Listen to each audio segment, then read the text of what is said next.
जय माता दी मित्रों। इस क्लास में हम ऐतिहासिक उपन्यासकार एवं उपन्यास को पढ़ेंगे। वृंदावन लाल वर्मा ये ऐतिहासिक उपन्यासकार हैं। इनका जन्म 1889 में होता है और यहाँ देखिए प्रसाद जी का जन्म भी 1889 ईस्वी में होता है और वृंदावन लाल वर्मा का भी 1889 में है। इन्होंने 20 उपन्यास लिखे हैं। कितने?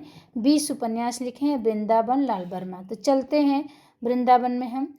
तो प्रत्यागत 1927 का है। लगन 1928, संगम 1929, गढ़कुंडार 1929, कुंडली चक्र 1929, प्रेम की भेंट 1931, विराटा की पद्मिनी 1936, झांसी की रानी, ये झांसी की रानी 1946, कचनार 1948, मृगनयनी 1950, अमरबेल 1952, टूटे कांटे 1954, अहिल्याबाई 1955, भुवन विक्रम 1957, माधवजी सिंधिया 1957, रामगढ़ की रानी 1961, महारानी दुर्गावती 1964, कीचड़ और कमल 1964, सोती आग 1966, देवगढ़ की मुस्कान 1973। तो ये 20 उपन्यास लिखे हैं कौन? वृंदावन लाल वर्मा। तो वृंदावन में जाएंगे प्रत्यागत होके, ठीक। वृंदावन प्रत्यागत करेंगे। लगन वहाँ लगा है वृंदावन जाने का, वहाँ संगम में जाके नहाएंगे वृंदावन। गढ़कुंडार है वृंदावन। कुंडली चक्र लेके जाएंगे कहाँ? वृंदावन दिखाने के लिए, क्योंकि लगन लगा हुआ है ना किसी लड़की का। प्रेम की भेंट, वहाँ से प्रेम की भेंट हो जाएगी। किससे? वृंदावन में कृष्ण से। झांसी की रानी जब युद्ध लड़ते थे तो वृंदावन जाते थे, ऐसे याद करेंगे। और झांसी की रानी ऐतिहासिक उपन्यास है। और कचनार हैं, झांसी की रानी कचनार है। मृगनयनी है। अमरबेल कहाँ पर है? अमरबेल तो वहाँ वृंदावन में है। टूटे कांटे थे अहिल्याबाई के पैर में धस गए। भुवन विक्रम में गई अहिल्याबाई तो वहाँ माधव जी सिंधिया को बुलाई। भुवन विक्रम में अहिल्याबाई गई तो वृंदावन में माधव जी सिंधिया को बुलाई। रामगढ़ की रानी भी आ गई। कौन? माधव जी सिंधिया के साथ जब बुलाई अहिल्याबाई तो माधव जी सिंधिया के साथ रामगढ़ की रानी भी आ गई। महारानी दुर्गावती आई तो लगा कीचड़ और कमल, जैसे कीचड़ में कमल खिल रहा है तो महारानी दुर्गावती भी इस वृंदावन लाल वर्मा का हो जाएगा। तो कीचड़ और कमल, जैसे लगा कीचड़ में कमल। सोती आग जग गई। और देवगढ़ मुस्कान। तो वृंदावन लाल वर्मा का बहुत ही 20 उपन्यास लिखा है, आसानी से हम लोगों को याद भी हो गया। प्रत्यागत, लगन, संगम, गढ़कुंडार, कुंडली चक्र, प्रेम की भेंट, विराटा की पद्मिनी, झांसी की रानी, कचनार, मृगनयनी, अमरबेल, टूटे कांटे, अहिल्याबाई, भुवन विक्रम, माधव जी सिंधिया, रामगढ़ की रानी, महारानी दुर्गावती, कीचड़ और कमल, सोती आग, देवगढ़ की मुस्कान। तो ये वृंदावन लाल वर्मा का ऐतिहासिक उपन्यास है। अब आते हैं एक बाल बहादुर देवसरे। ये भी ऐतिहासिक उपन्यासकार हैं। कौन? एक बाल बहादुर देवसरे।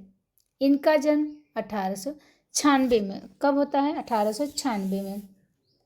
और 1896 में इकबाल बहादुर देवसरे के साथ निराला जी का भी जन्म होता है, ठीक है। तो 1896 में निराला जी का और इकबाल बहादुर देवसरे का। तो इकबाल बहादुर देवसरे नालंदा जाते हैं, ओरछा की नर्तकी को देखते हैं, सुल्तान मालवा को बुलाते हैं। कौन? इकबाल बहादुर देवसरे नालंदा जाते हैं 1969 में, ओरछा की नर्तकी को 70 में देखते हैं, सुल्तान मालवा को बुलाते हैं, कहते हैं बेगम हजरत महल में लाओ। किसको? ओरछा की नर्तकी को। इकबाल कहते हैं बेगम के साथ हजरत महल में आओ। कौन? सुल्तान मालवा से कहते हैं। जाने आलम, तो कहता है जाने आलम, इकबाल बहादुर से कहता है सुल्तान मालवा जाने आलम नवाबे मुल्क, मतलब नवाबे मुल्क में नहीं है वो, नवाबे मुल्क में नहीं है वो। कौन? ओरछा की नर्तकी। तो इकबाल बहादुर देवसरे सुल्तान मालवा को बुला के नहीं नालंदा जाते हैं, वहाँ ओरछा की नर्तकी को देखते हैं। तो सुल्तान मारवा से कहते हैं बेगम हजरत महल के महल में आओ, बेगम हजरत महल में आओ। तो वो जो कहता है मालवा, जाने आलम नवाब मुल्क में नहीं है कौन ओरछा की नर्तकी। तो 6 ही उपन्यास इकबाल देवसरे का लिखा और हमें आशा है कि आपको याद भी हो गया होगा। हजारी प्रसाद द्विवेदी, इनका जन्म तो 1907 में होता है और हमें ध्यान देना है कि हजारी प्रसाद द्विवेदी जो हैं ये ऐतिहासिक उपन्यासकार हैं। इन्होंने जितने उपन्यास लिखे इन लोगों ने इतिहास पे ही लिखा है।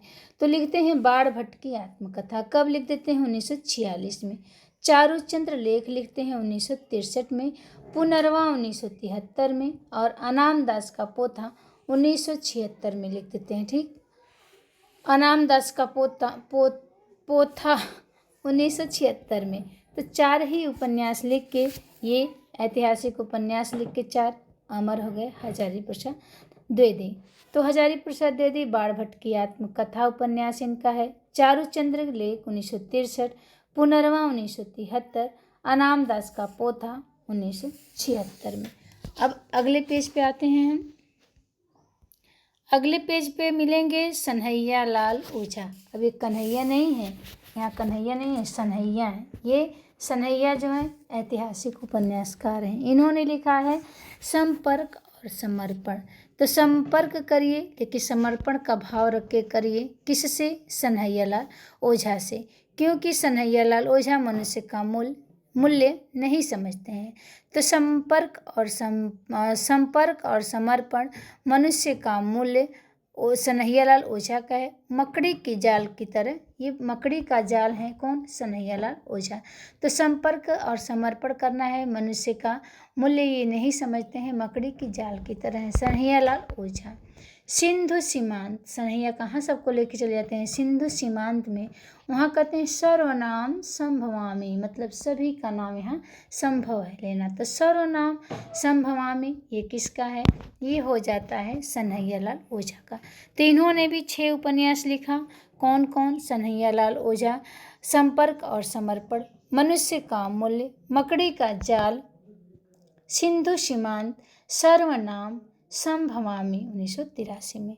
अब हैं शिव प्रसाद मिश्र काशिके।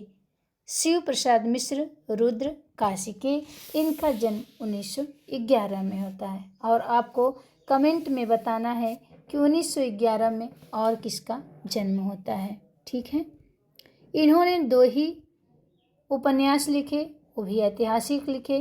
तो गंगा बहती गंगा 1952 में है और सच्ची तात।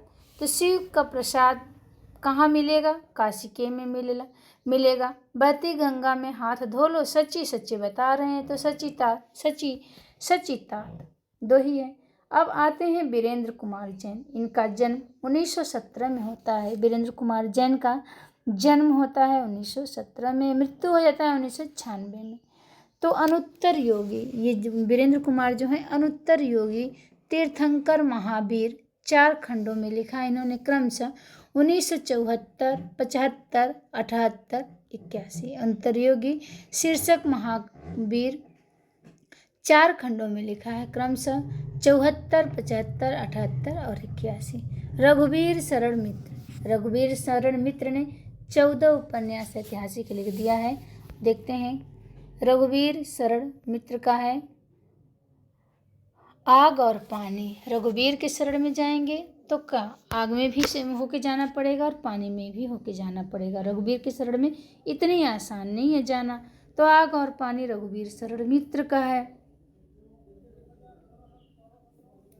और ये 1919 में इनका जन्म होता है। ठीक है, ओस के आंसू ढाल तलवार, पहली हार उजला कफन। अब देखिए, राख की दुल्हन कांपती आवाज, दिन रोया रात हंसी, तय का तेज रूप के जाले, प्यास और शोले, बलिदान सोने की राख, रंग बिरंगे चेहरे, सदा सदा के प्रश्न। तो रघुवीर की शरण में जाना है मित्र को, आग और पानी से होके जाएगा, आंसू ओस के आंसू बहाएगा, ढाल और तलवार उन्हें कौन लिया है? रघुवीर शरण के मित्र ने लिया है। पहली बार वो उजला कफन बांध के जा रहा है कहाँ, रघुवीर के शरण में। राख की दुल्हन कहता है, ये उजला कफन बांध के जाता है रघुवीर शरण में, कहता हमें अगर कुछ हो गई तो मेरी राख की दुल्हन हो जाएगी। मेरी दुल्हन कैसे हो जाएगी, राख हो जाएगी। तो कांपती आवाज़, जो सुनता है उसकी आवाज़ का, ये कहते हुए रघुवीर शरण मित्र का आवाज़ कांपने लगता है। फिर कहता है दिन रोया रात हंसी, कौन, राख की दुल्हन। कौन कहता है, ये रघुवीर शरण मित्र। दिन रोया रात हंसी, तय का तेज रूप के जाले जला देंगे उसको, प्यास और सोले बलिदान हो जाएगा। प्यास और सोले बलिदान, सोने की राख। अब राख की दुल्हन सोने की, उसके प्यास थे, वो प्यासी थी सोले की तरह, और बलिदान दिया उन्होंने तो सोने की राख हो गई। कौन, रघुवीर शरण मित्र की पत्नी। रंग बिरंगे चेहरे हो गए और सदा सदा के प्रश्न हट गए। किसके, वो राख की पत्नी के। तो हमने 14 याद किया। आग और पानी, रघुवीर शरण मित्र का। ओस के बूंद, ढाल तलवार, पहली हार, उजला कफन, राख की दुल्हन, कांपती आवाज, दिन रोया रात हंसी, तय का तेज रूप के जाले, प्यास और सोले बलिदान, सोने की राख, रंग बिरंगे चेहरे, सदा सदा के प्रश्न। अब बच्चन सिंह का 2 ही उपन्यास है। बच्चन सिंह भी ऐतिहासिक उपन्यास लिखे हैं। पड़ी पुत्री सोमा और रमैनी। पड़ी पुत्री सोमा नहीं, बच्चन का नहीं है, तो राजीव सक्सेना का हम पढ़ दिए। बच्चन सिंह 1919 में इनका जन्म होता है, 2008 में इनकी मृत्यु हो जाती है। ठीक। सुतोवा सुत पुत्रोवा, पंचाली सुतोवा सुत पुत्रोवा, 2 ही इन्होंने उपन्यास लिखे। राजीव सक्सेना 1923 में जन्म होता है इनका। तो राजीव सक्सेना का कौन सा है, पड़ी पुत्री सोमा और रमैनी, 2000 में लिखा है राजीव सक्सेना ने। दो राजीव सक्सेना का है, 2 बच्चन सिंह का। पंचाली बच्चन ने लिखा और सुतोवा सुतपुत्रोवा बच्चन ने लिखा। ठीक। राजीव सक्सेना ने पड़ी पुत्री सोमा और रमैनी लिख दिया। आनंद प्रकाश जैन का कितना उपन्यास है, 5 उपन्यास लिखे हैं। आनंद प्रकाश जैन, इनका 1927 ईस्वी में इनका जन्म होता है और मृत्यु हो जाता है 1996 ईस्वी में। तो तीसरी नेत्र किसका, जब तीसरी नेत्र खुलता है तो प्रकाश, आनंद का प्रकाश होता है, तो आनंद प्रकाश जैन का हो जाएगा। ठीक है। फिर कठपुतली के धागे, तो कठपुतली के धागे बड़े आनंद देते हैं। जब हम लोग देखते हैं तो कठपुतली के धागे बहुत आनंद देते हैं।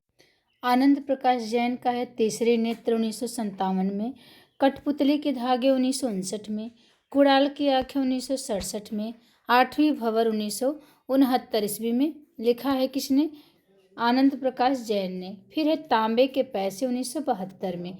तो 5 उपन्यास लिखे हैं आनंद प्रकाश जैन ने।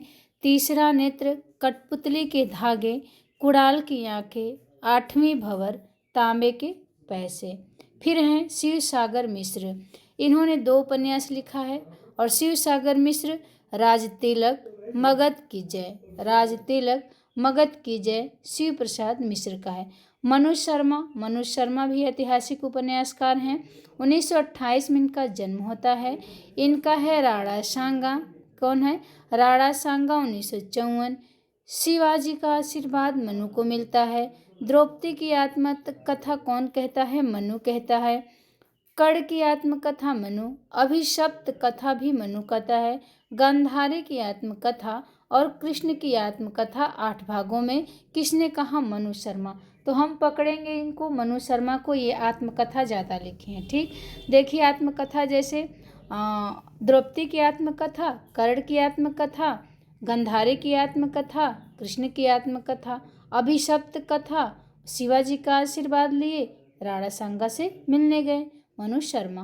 तो इनके उपन्यास हमें याद हो गए, राणा सांगा, शिवाजी का आशीर्वाद, द्रौपदी की आत्मकथा, कर्ण की आत्मकथा, अभिशप्त आत्मकथा, गांधारी की आत्मकथा और कृष्ण की आत्मकथा को 8 भागों में मनु शर्मा ने लिखा है। शरद पगारे का जन्म 1931 ईस्वी में होता है। गुलरा बेगम, शरद पगारे का है क्या, गुलरा बेगम, गंधर्व सेन, बेगम जैनावादी, उजाले की तलाश में, कौन रहते हैं, शरद पगारे।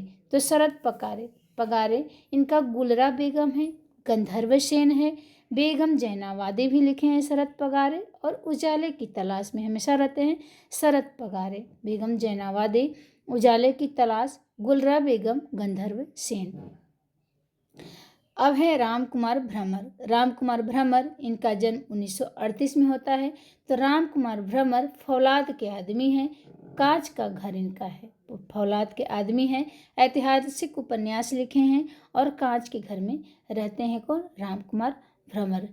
फिर है आनंद शर्मा। आनंद शर्मा का जन्म 1946 में होता है और इन्होंने 5 उपन्यास लिखे। इतिहास के नूपुर आनंद देता है।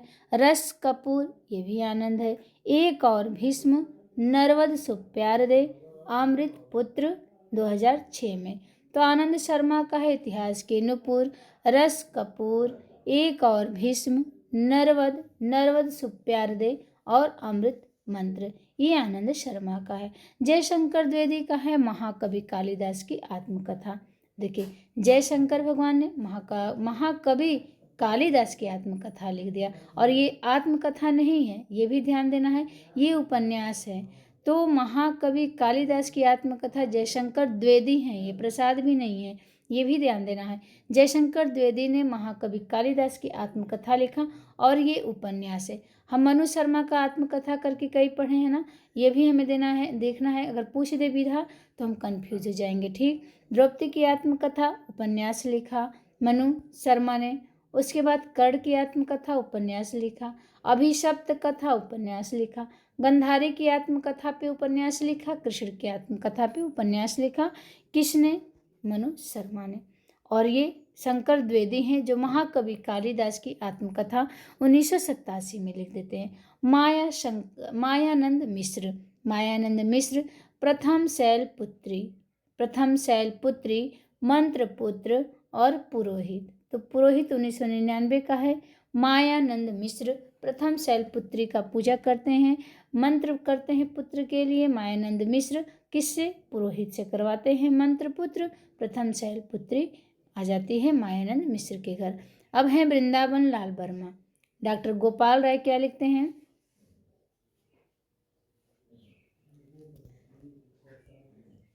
डॉक्टर गोपाल राय कहाँ चला गया? वृंदावन लाल वर्मा के विषय में देखते हैं। डॉक्टर गोपाल राय क्या कहते हैं? डॉक्टर गोपाल राय लिखे हैं कि वर्मा जी के पूर्व हिंदी में सही अर्थों में ऐतिहासिक उपन्यास का अभाव था। बहुत बड़ी बात है कि गोपाल जी पूछ सकते हैं कि किसका कथन है वृंदावन लाल वर्मा के विषय में, या किसके विषय में गोपाल जी लिखते हैं कि इनके पूर्व यानी वर्मा जी के पूर्व हिंदी में सही अर्थों में ऐतिहासिक उपन्यास का अभाव था। ठीक है, हिंदी में वृंदावन लाल वर्मा को सर वाल्टर स्कॉट की उपाधि दी गई है, और ये बहुत महत्वपूर्ण होता है। पूछा जा सकता है कि हिंदी में किसे सर वाल्टर स्कॉट की उपाधि दी गई है, तो वो वृंदावन लाल वर्मा है।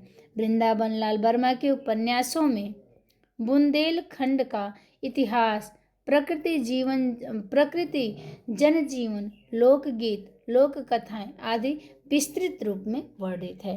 तो वृंदावन लाल वर्मा का जो उपन्यास में है बुंदेलखंड का इतिहास है, प्रकृति जनजीवन है, लोकगीत, लोक कथाएं आदि विस्तृत रूप में वर्णित हैं। डॉक्टर गोपाल राय के शब्दों में वैज्ञानिक इतिहास बोध के साथ बुंदेलखंड अंचल के जातीय गौरव की गाथा एवं उपन्यासों में पूरी मार्मिकता के साथ प्रस्तुत की गई है।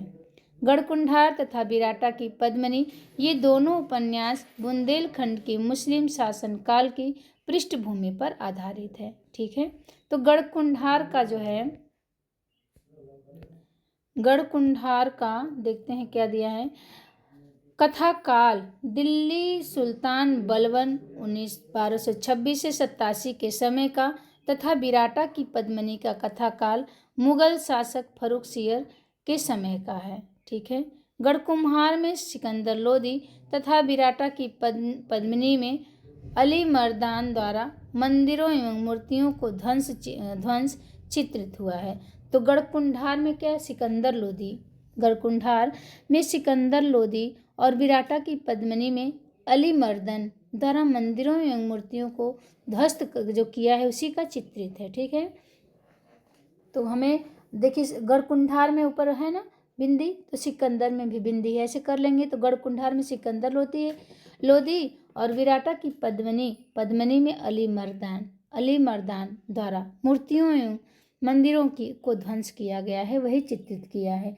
गढ़कुंडार में पांडुलिपि देखकर गणेश शंकर विद्यार्थी ने वृंदावन लाल वर्मा को वाल्टर स्कॉट की उपाधि दी थी। अब ये भी हमें पता चल गया कि किसने दिया था वाल्टर स्कॉट की उपाधि, तो मिला था वृंदावन लाल वर्मा को ना, पर किसने दिया था, तो गणेश शंकर विद्यार्थी, गणपति नहीं है। थोड़ा सा पेज आपको मिलेगा गंदा, क्योंकि हमने इसे कई बार पढ़ा हुआ है और इसको पूरा कलर कर दिया है। ठीक है, तो रिकॉर्डिंग भी नहीं दिख रही है इसमें मिला, तो इसमें एक बार और देखते हैं कहाँ चला गया। हाँ, वर्मा जी को वाल्टर स्कॉट की उपाधि किसने दिया था, तो ये वाल्टर स्कॉट की उपाधि किसने दिया था, गणेश शंकर विद्यार्थी ने दिया था। और किसे देखकर, तो जो गढ़कुंडार लिखे थे उसकी पांडुलिपि देखकर दिया था वाल्टर स्कॉट की उपाधि गणेश शंकर विद्यार्थी ने। प्रश्न यहाँ महत्वपूर्ण है, इसमें स्टार लगा लीजिए आप लोग। ठीक, तो गढ़कुंडार की पांडुलिपि को देखकर गणेश शंकर विद्यार्थी ने वृंदावन लाल वर्मा को वाल्टर स्कॉट की उपाधि दी थी। वृंदावन लाल वर्मा कृत झांसी की रानी लक्ष्मीबाई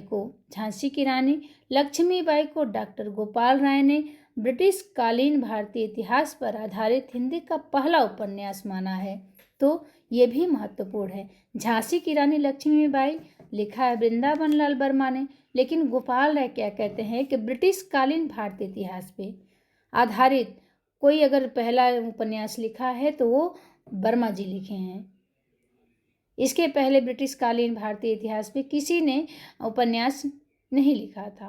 तो हिंदी का पहला उपन्यास है जो ब्रिटिश कालीन भारतीय इतिहास पर लिखा है, और लिखा किसने है, वृंदावन लाल वर्मा ने। झांसी की रानी लक्ष्मीबाई कहते कौन है, तो गोपाल राय। ठीक है, झांसी की रानी क्या है, इसमें रानी लक्ष्मीबाई के चरित्र को केंद्र में रखकर देश गौरव तथा भारतीय नारी के प्रति आस्था का चित्रण हुआ है। किसमें, झांसी की रानी में। अगले पेज पे आ जाइए। कचनार भी तो इन्हीं का है, वृंदावन लाल वर्मा लिखते हैं। इसमें क्या है, सामंतवादी समाज में स्त्री अस्मिता के सवाल उठाए गए हैं। ये सामंतवादी जो समाज है उसमें वृंदावन लाल वर्मा ने स्त्री की अस्मिता पे सवाल उठाया है। इसमें बहुपत्नी विवाह एवं दासियों की व्यवस्था व सेवा कार्य करने की समस्या चित्रित हुई है। किसमें, कचनार में। बहुत ही महत्वपूर्ण है कि इसमें क्या है, स्त्री की अस्मिता पर सवाल उठाया है। किसने, वृंदावन लाल वर्मा ने कचनार उपन्यास के माध्यम से। और इसमें बहुपत्नी विवाह एवं दासियों की व्यवस्था व सेवा कार्य करने की समस्या चित्रित हुई है, और ये कचनार पढ़ने लायक है। सही बात है। चलिए मृगनयनी पे आते हैं। तो मृगनयनी भी वृंदावन लाल वर्मा का है। इस उपन्यास में कला के चरम विकास के प्रतीक के रूप में जाना जाता है। मतलब कला का जितना ही विकास हुआ है उसका प्रतीक किस में रख दिया है, वृंदावन लाल वर्मा ने मृगनयनी में रख दिया है। ठीक है, अब आ जाइए हजारी प्रसाद द्विवेदी। ये भी ऐतिहासिक उपन्यासकार हैं, और इन्होंने, द्विवेदी जी ने हिंदी में ऐतिहासिक उपन्यास को एक नई ऊंचाई दे दी है। ठीक, तो किसने ऐतिहासिक उपन्यास में एक नई ऊंचाई दी है, तो ये हमारे हजारी प्रसाद द्विवेदी जी हैं। ठीक है, हजारी प्रसाद द्विवेदी की बाणभट्ट की आत्मकथा। तो देखिए बाणभट्ट की आत्मकथा नहीं है, ये उपन्यास है। पहली बात कि बाणभट्ट की आत्मकथा उपन्यास है। हमने मनु शर्मा का भी पढ़ा, कई उपन्यास इन्होंने आत्मकथा करके लिखे थे ना। क्या लिखे थे, द्रौपदी की आत्मकथा, ये उपन्यास है। कर्ण की आत्मकथा, ये भी उपन्यास है। गंधारी की आत्मकथा, कृष्ण की आत्मकथा, सारे उपन्यास हैं। और ये हमें कंफ्यूज कर सकता है अगर पूछ दे विधा, तो हमें ध्यान देना है कि बाणभट्ट की आत्मकथा ये इनके उपन्यास है हजारी प्रसाद द्विवेदी की। और कवि बाणभट्ट के जीवन का आधार लेकर राजा हर्षवर्धन के समय की सामाजिक, सांस्कृतिक, राजनीतिक स्थितियों का इसमें चित्रण किया है। किसने? हजारी प्रसाद द्विवेदी ने। बाणभट्ट की आत्मकथा जो है ऐतिहासिक पृष्ठभूमि पर आधारित होने पर भी मूलतः कल्पना एवं लोक श्रुति से प्राप्त प्रसंगों के संयोजन से लिखी गई रचना है, जो 6वीं-7वीं शताब्दी की कथा है। बाणभट्ट की आत्मकथा में प्रेम का उदात्त स्वरूप चित्रित हुआ है। बाणभट्ट की जो आत्मकथा उपन्यास लिखे हैं बाणभट्ट, उसमें क्या है? उसमें प्रेम के उदात्त स्वरूप का चित्रण हुआ है। उसमें बाणभट्ट में निपुणिका है, भट्टनी है, क्लासिक उपन्यास के पात्र हैं। ठीक, तो ये इसका पात्र भी हमें याद रखना है। बाणभट्ट में क्या है? इसमें निपुणिका एवं भट्टनी इस क्लासिक उपन्यास के पात्र, मतलब ये जो क्लासिक उपन्यास का नाम किसे दिया गया है? बाणभट्ट की आत्मकथा। तो निपुणिका और भट्टनी रहती है इसमें पात्र। नामवर सिंह ने इस उपन्यास को प्रेम ग्रंथ सिद्ध करते हैं। अब देखिए कितना महत्वपूर्ण यहाँ बात है, ये पूछा जा सकता है। हमारा इतना इसमें गोजा पाती मैं कर दी हूँ कि मेरा माइक ही ये पता ही नहीं चल रहा है पेन उन कहाँ है। तो नामवर सिंह इस उपन्यास को क्या कहते हैं? प्रेम ग्रंथ सिद्ध करते हैं। किस उपन्यास को? बाणभट्ट की आत्मकथा को। पूछा जा सकता है कि हजारी प्रसाद द्विवेदी की कौन सा उपन्यास है जिसे नामवर सिंह ने प्रेम ग्रंथ सिद्ध कर दिया है? तो यही है बाणभट्ट की आत्मकथा। इसके लिए वह प्रेमा पुमर्थो महान के सिद्धांत का सहारा लेते हैं। इसके लिए कहते तो हैं कि प्रेम ग्रंथ कह देते हैं, लेकिन किसके आधार पे करते हैं? तो ये इन्होंने प्रेमा पुमर्थो महान के सिद्धांत का सहारा लिया है। चारुचंद्रलेख आत्मकथात्मक शैली के उपन्यास है। अब देखिए, अगर पूछ दे कि चारुचंद्रलेख कैसी है, पत्रात्मक है, आत्मकथात्मक है, तो हमें ध्यान देना है चारुचंद्रलेख आत्मकथात्मक शैली का उपन्यास लिखा है हजारी प्रसाद द्विवेदी ने। इसमें सातवाहन तथा रानी चंद्रलेखा की प्रेम कथा वर्णित है। किसमें? चारुचंद्रलेख में। चारुचंद्रलेख में 12वीं से 13वीं सदी की राजनीतिक एवं सांस्कृतिक स्थितियों का चित्रण हुआ है। तुर्क एवं भारतीय शासकों के मध्य युद्ध का वर्णन के साथ तुर्कों द्वारा भारतवर्ष के पराभव के कारणों की विवेचना की गई है। किसमें? चारुचंद्रलेख में। चारुचंद्रलेख में भारतवर्ष का पराभव का कारण रूढ़ियों, अंधविश्वासों। चारुचंद्रलेख में भारतवर्ष के पराभव का कारण क्या है? रूढ़ियाँ, अंधविश्वास, योग एवं तंत्र साधना से जकड़े होना चित्रित किया गया है। किसमें? चारुचंद्रलेख में। पुनर्वा हजारी प्रसाद का पुनर्वा है। इसमें गुप्त काल के समय, विशेषकर समुद्रगुप्त के काल की सामाजिक व्यवस्था का चित्रण हुआ है, जो 4वीं शताब्दी की कथा है। वर्ण व्यवस्था एवं प्रेम बंधन की समस्याएं भी चित्रित हैं पुनर्वा में। पुनर्वा उपन्यास जो है ये पुनर्वा उपन्यास क्या है? शूद्रकृत मृच्छकटिकम की कुछ घटनाओं एवं लोरिकायन को आधार बनाकर लिखा गया है। ठीक, तो ये जो पुनर्वा उपन्यास है ये शूद्रकृत मृच्छकटिकम की कुछ घटनाओं एवं लोरिकायन को आधार बनाकर लिखा गया है। इसमें गोपाल, आर्यक एवं चंद्रा की प्रेम कथा भी वर्णित है। तो पुनर्वा में ये जो शूद्रक का मृच्छकटिकम है उसकी कुछ घटनाओं एवं लोरिकायन को आधार बनाकर लिखा गया है। तो ये बहुत महत्वपूर्ण हो जाता है पुनर्वा। पूछा जा सकता है कि कौन सा उपन्यास है जो मृच्छकटिकम की कुछ घटनाएं हैं, कौन से उपन्यास में? हजारी प्रसाद द्विवेदी का।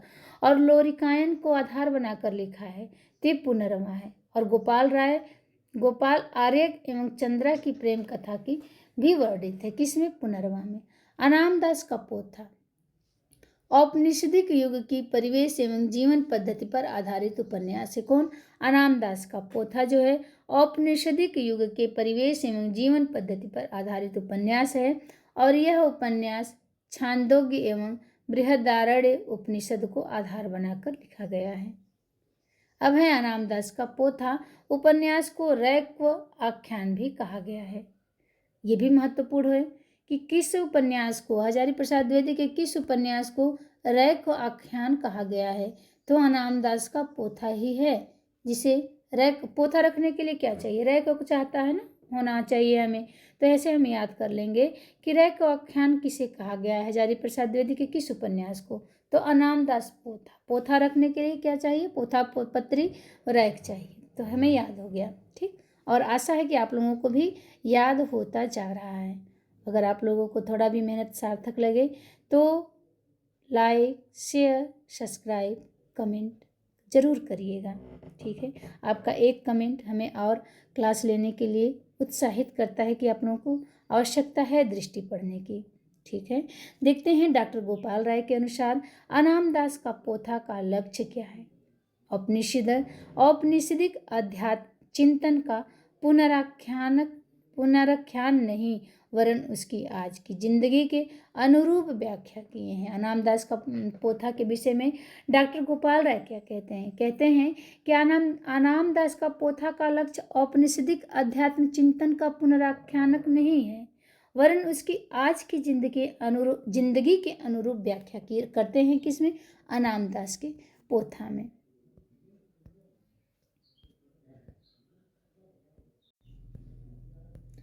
अनामदास का पोथा में काम और प्रेम के मध्य अंतर करते हुए कहा गया है, काम आध्यात्मिक विकास का बाधक है जबकि प्रेम उसका उन्नायक।